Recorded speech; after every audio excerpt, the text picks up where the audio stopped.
안녕하세요. 승리한선 편집부입니다.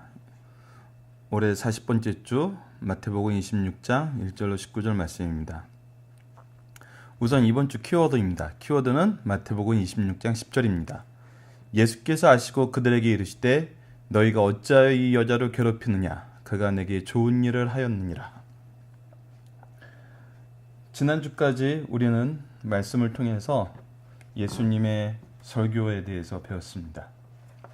여러분 158페이지에 보면은 마태복음에 나와 있는 5가지 큰 설교에 대해서 정리가 되어 있습니다. 첫 번째가 산상설교 5장에서 7장, 제자 파송 10장, 천국 비유 설교 13장, 교회 규범 설교 18장, 종말의 징조와 심판 24장에서 25장입니다. 특히 우리가 지난주 25장에 대해서 배웠을 때 열처녀의 비유와 달란트의 비유는 믿는 자들, 하나님을 믿는다고 고백한 자들이 어떻게 시험에 들고 어떻게 타락하고 그들의 결과가 구원에서 멀어지게 된다는 것에 대해서 예수님께서 경고하신 그 내용에 대해서 우리가 살펴봤습니다. 이번 주에 그 부분이 나타납니다. 예수님께서는 가룟 유다와 마리아를 통해 누가 말씀을 근거로 예수님의 길을 예비했었고 누가 모양은 그리스도인이지만 예수님을 믿는다고 고백했지만 행동은 다른지 그 부분이 나타납니다.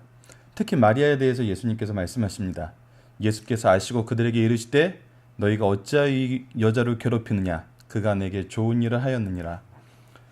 이제 요일별로 말씀을 살펴보도록 하겠습니다. 월요일 말씀은 마태복음 26장 1절에서 5절 말씀. 제목은 예수님을 흉계로 살해할 것을 모의한 유대 지도자들의 죄악을 되풀이하지 말자라는 것입니다. 우선 여기서 말하는 유대 지도자들이 누구인지 정리해 봅시다. 산헤드린 공의의 72인을 말합니다. 이들은 제사장 24명과 서기관 24명, 장로들 24명으로 총 72인으로 구성되어 있습니다. 특히 대제사장이 예수님을 흉계로 살해할 것을 좀 계획했는데 이 당시 대제사장은 원래는 종신직이고 세습직이었으나 로마 정부의 계획으로 임명제로 바뀌었습니다. 종신직이 아니었습니다. 자, 이들의 계획은 무엇이었습니까? 예수를 죽이려 하는 것이었습니다. 이들의 이러한 계획은 지속적으로 이루어지고 있었습니다. 첫 번째는 예수님을 공개적으로 체포하려고 합니다. 하지만 이들을 잡으러 간 관원들이 감명받고 예수를 믿게 됩니다. 그래서 예수를 믿는 자들은 출교를 시킨다고 명령을 해놓고 예수를 고립시키려고 합니다. 그래도 사람들은 계속 믿었습니다. 그리고 예수님을 따르는 제자들이 많았습니다. 그리고 예수님을 선지자로 알고 믿는 사람들이 있었습니다. 그러자 이제는 신앙적인 부분으로 올무를 매려고 합니다. 그래서 두 번째는 어떤 식으로 다가섰냐면 사두개인들과 바리새인들이 세금 문제와 부활 문제로 올무를 놓습니다. 하지만 예수님의 지혜로운 답변을 이고 실패합니다. 그리고 나사로가 살아난 것을 보고 더 이상 방치할 수가 없습니다. 그래서 예수님을 흉계를 써서 비밀리에 죽이려고 합니다. 즉 암살하려고 한 것입니다. 하지만 이때 유월절이 가까우면서 많은 사람들이 이스라엘에 왔기 때문에 예수님이 죽었다는 소식을 들으면 밀란이 날까 두려워해서 유월절 이후로 계획을 짰습니다. 하지만 하나님의 계획이 우리에게 나타납니다. 특히 구속사를 이루시는 방법이 어떤지 나타납니다. 예수님은 공공연하게 처형되셔서 십자가형으로 죽으실 것을 예언하십니다. 죽이려는 자들은 은밀히 하수인을 시켜서 저격하려고 했지만 죽이려는 자들의 의지보다 구속사를 위해 죽으시려는 예수님의 의지가 강합니다. 그리고 이 세상의 모든 것은 하나님의 뜻대로 구속사가 진행되는 것을 보여줍니다. 하나님의 계획은 인간의 생각이나 인간의 환경이나 인간의 강함에 의해서 바뀌지 않습니다. 하나님의 뜻대로 진행됩니다. 월요일 말씀을 통해서 3가지 사실을 확인할 수 있습니다. 첫 번째, A. 예수님은 사람의 손에 죽으셨지만 하나님의 공의를 충족시키기 위해서 죽으셨다. 그 공의는 무엇입니까? 우리를 구원하시려는 그 뜻을 말하는 겁니다. B. 악인은 예수를 죽였고 멸망받았지만 제사장들과 유대 지도자들과 가룟 유다는 멸망받았지만 십자가로 하나님의 뜻은 성취되었고 그 공로로 우리는 구원을 받는다. 악한 자들의 괴계를 하나님께서 사용하셔서 우리의 구원의 길을 열어놓으신 겁니다. 그래서 C에서 정리하고 있습니다. 하나님의 뜻은 선악간의 인간을 통해서 오늘도 성취되고 있다. 하나님이 이 세상을 통치하시는 방법은 사람을 통해서 통치하십니다. 때로는 의인을 통해서 하나님의 뜻을 선포하고 하나님의 일을 이루시지만 때로는 악인들의 계교도 이용을 하시고 사용하십니다. 하지만 결론은 뭐냐면 악인들은 심판을 받고 의인은 구원을 받는다는 것입니다. 이제 화요일 말씀으로 넘어가 보도록 하겠습니다. 화요일은 마태복음 26장 6절로 7절인데 같이 나와 있는 말씀이 요한복음 12장 1절로 3절입니다. 제목은 마리아의 값진 신앙의 행위를 우리도 본받아 실천할 수 있는 성도가 되자는 겁니다. 우선 요한복음하고 마태복음하고 다른 부분이 있는데 요한복음에는 시기가 유월절 한 주 전으로 나옵니다. 즉 종려주일 바로 전날로 나옵니다. 그리고 마리아라는 이름이 명시되어 있습니다. 하지만 마태복음이나 마가복음을 보면은 이 사건이 고난주간에 있던 수요일 사건으로 기록되어 있습니다. 이거는 두 가지 의미가 있습니다. 먼저 수요일 사건으로 기록했던 이유는 주변 모두가 예수님을 핍박하고 반대했어도 소수의 사람들은 예수님을 영접하고 대접함을 보여줌으로써 이것을 고난주간의 수요일날 기록함으로써 많은 사람들이 깨닫게 합니다. 두 번째는 마리아와 나사로와 마르다, 시몬 등의 이름이 성경에 기록됨으로 이들의 신상이 밝혀져서 바울을 죽이려 했던 것처럼 유대인들에게 핍박을 당하고 고난을 받을 수 있기 때문에 이름을 사용하지 않습니다. 하지만 당사자였던 마리아, 마르다, 나사로, 시몬 등이 죽은 이후에 그 이후에 기록되어 요한복음에서는 이 사람들의 이름을 거론을 하는 것입니다. 더 이상 핍박당할 이유가 없으니까. 그래서 혹시라도 마태복음과 요한복음에 대해서 믿지 않는 자들이 이 부분에 대해서 우리에게 주장을 할 수 있습니다. 이렇게 시간적인 차이가 있는 것은 성경이 허구이고 사람들이 자기의 그 뜻에 따라서 적었다는 거, 하나님의 말씀이라는 걸 거부하는 것으로 사용할 수 있습니다. 이 부분을 꼭 기억하셔서 나중에 이런 일이 있을 때 이 이유를 잘 설명해 주시기 바랍니다. 두 번째, 이 일이 있었던 당시의 사회 상황이 있습니다. 그것은 어떤 거였냐면 예수를 믿으면 출교를 시켰습니다. 우리 출교를 시킨다는 것은 단순히 유대 종교에서 쫓겨난다는 그 의미 이상이 있습니다. 유대 사회는 철저하게 종교 사회입니다. 종교 국가입니다. 그래서 출교를 당한 사람하고는 사람들이 상대를 안 합니다. 집안에서 한 식구여도 그를 대하고 얘기할 수 없습니다. 그들이 경제적인 활동을 할 수 없습니다. 일을 할 수 없고 상거래를 할 수 없습니다. 철저하게 고립되어 있는 겁니다. 감옥에만 갇히지 않았지 감옥 같은 생활을 하게 되는 겁니다. 그런데 유대 지도자들이 예수님을 죽이려고 할 때 실패하자 예수님을 믿는 사람들은 출교시키겠다고 선언을 해버립니다. 그리고 예수님을 또 공개 수배를 했습니다. 이런 와중에서도 시몬이 예수님을 초청해서 잔치를 베풀었고 이때 나사로와 마리아와 마르다가 함께 있었습니다. 자, 이것이 아까 우리 1번 사건에서 1번의 사건에 기록된 시기가 달랐다고 했을 때 첫 번째 이유, 그 보여주었다 했던 이유하고 연결이 됩니다. 자, 그러면 순전한 나드를 드린 마리아의 신앙적인 삶에 대해서 살펴보겠습니다. 순전한 나드, 순전하다는 것은 진품이라는 겁니다. 이 당시 나드의 값이 약 300데나리온이었다고 합니다. 한 데나리온이 하루 품삯이었다고 생각을 하면은 거의 1년치 연봉에 가까운 돈입니다. 마리아는 이것을 어떤 신앙으로 드렸을까요? 첫 번째는 마리아는 감사하는 마음으로 드렸습니다. 나사로를 살리신 사건을 통해서 부활신앙을 가지게 됩니다. 부활신앙을 소유하게 되면 아무리 인색한 사람이라도 그 가슴과 생활 속에 하나는 감사가 넘치게 됩니다. 무엇을 바쳐도 부족하다고 느낍니다. 그리고 전 세계를 주님께 바칩니다. 이것이 부활신앙을 가진 사람들의 특징입니다. 두 번째는 복음을 확실하게 이해하고 예수님의 죽으심을 준비한 겁니다. 예수님은 계속 예고하십니다. 내가 죽는다. 내가 십자가에 달린다. 그러나 부활한다. 그런데 제자들은 깨닫지 못합니다. 마리아는 그런데 순환에 대해서 어느 정도 이해하게 됩니다. 그리고 이것을 가지고 떨리는 마음으로 장례를 준비합니다. 이때 교훈이 있습니다. 마리아가 예수님을 통해서 말씀을 들었던 당시의 모습을 다시 한번 리마인드 해봅시다.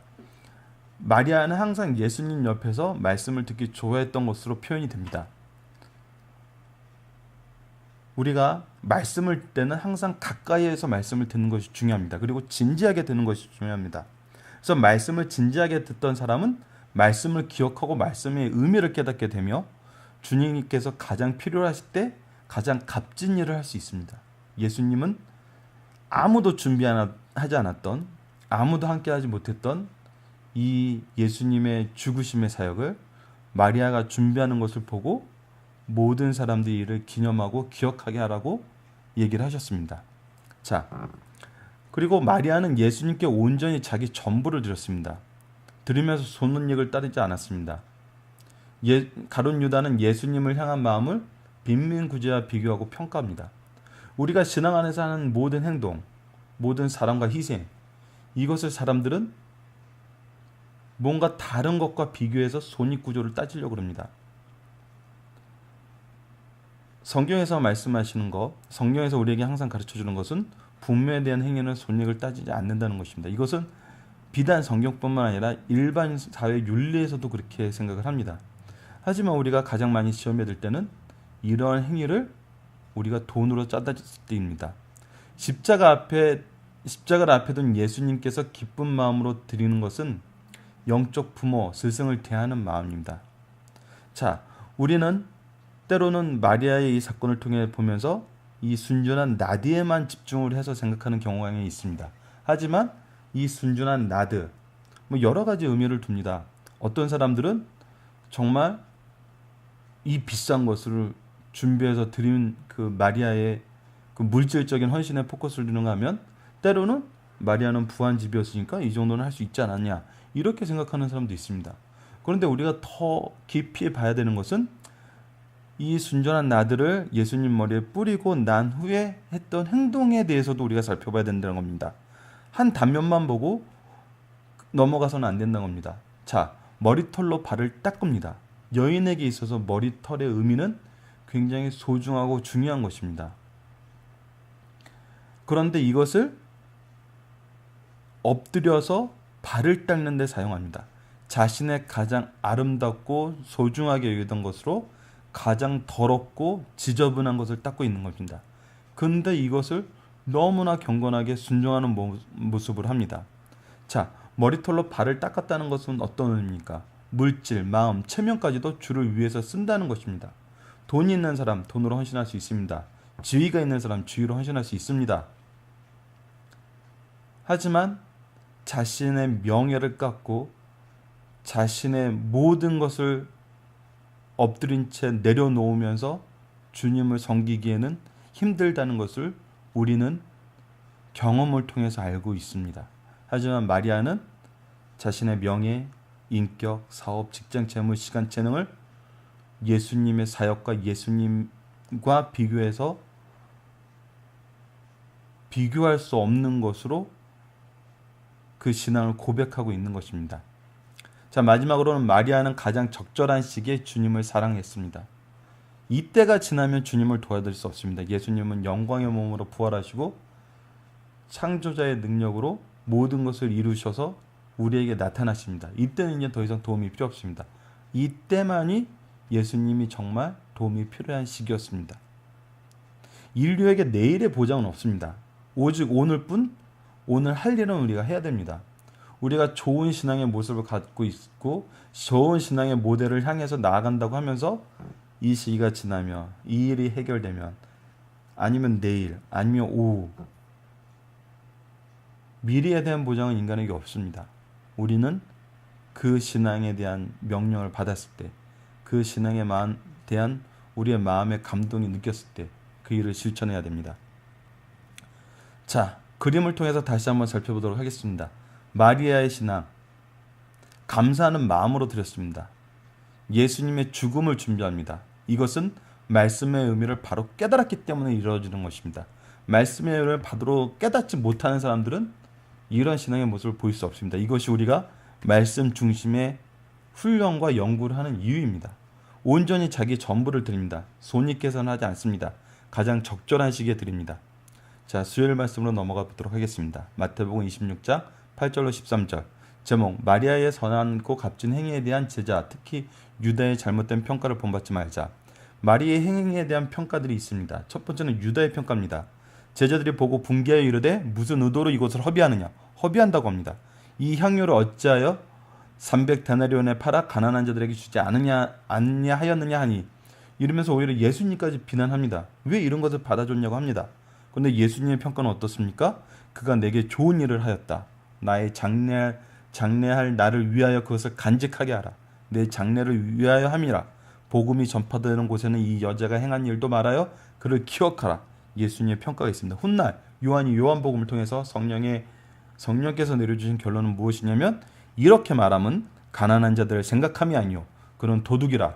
돈깨를 맞고 거기에 넣는 것을 훔쳐가려 함이니라 하면서 단순히 이 사람의 의도가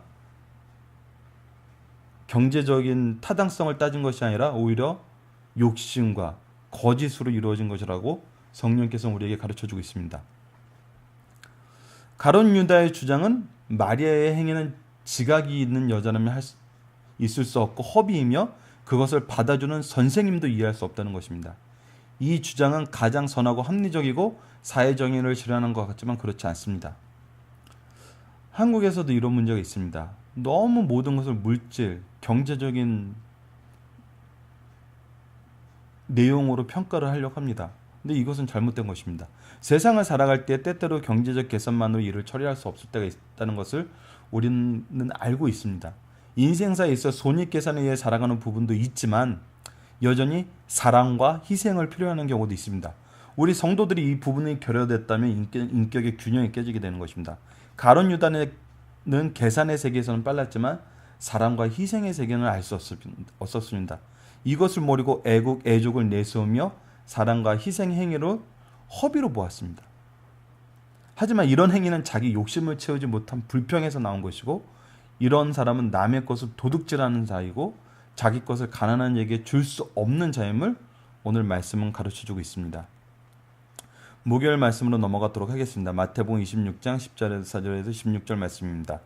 가룟 유다가 이 범죄에 개입하여 예수님을 죽이는 일이 빨리 성사됩니다. 이제 우리는 가룟 유다에 대해 배신에 대해서 배웁니다. 예수님을 잠시에 팝니다.